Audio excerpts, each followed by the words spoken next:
আগামী অক্টোবর বাংলাদেশি ক্রিকেটের ইতিহাসে নতুন এক অধ্যায়ের সূচনা হতে যাচ্ছে।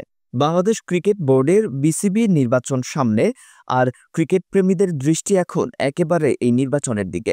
বোর্ড সভাপতির চেয়ারে কে বসবেন, এই প্রশ্ন ঘিরে চলেছে তীব্র আলোচনার স্রোত। নির্বাচনের পর পরিচালকদের মধ্য থেকে বাছাই করা হবে নতুন সভাপতি।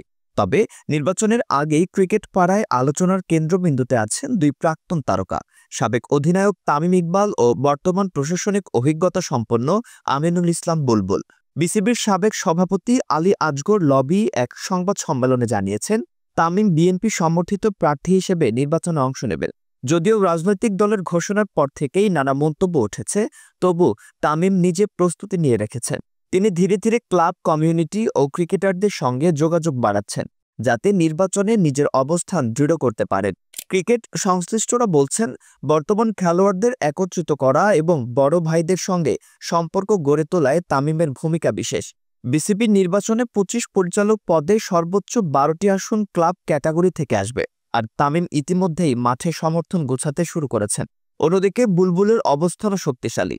তিনি বর্তমানে বিসিবির সভাপতির ভারপ্রাপ্ত দায়িত্ব পালন করছেন। আইসিসি ও এশিয়ান ক্রিকেট কাউন্সিলের সঙ্গে দীর্ঘদিনের কাজের অভিজ্ঞতা তাকে কার্যকর প্রশাসক হিসেবে প্রতিষ্ঠিত করেছে। ক্রিকেট বিশ্লেষকদের মতে, বুলবুল সবাইকে একত্রিত করে কাজ করার দক্ষতায় আলাদা।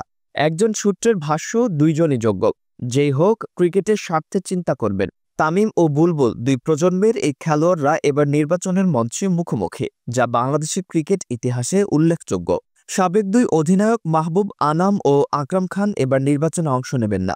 এর ফলে নির্বাচনের দিকনির্দেশ আরও স্পষ্ট হয়েছে। ক্রিকেট সংশ্লিষ্টরা মনে করছেন, যদি সভাপতি দক্ষ ও সমন্বয়শীল হন, বোর্ডের কার্যক্রম আরও শক্তিশালী ও বিতর্কমুক্ত হবে।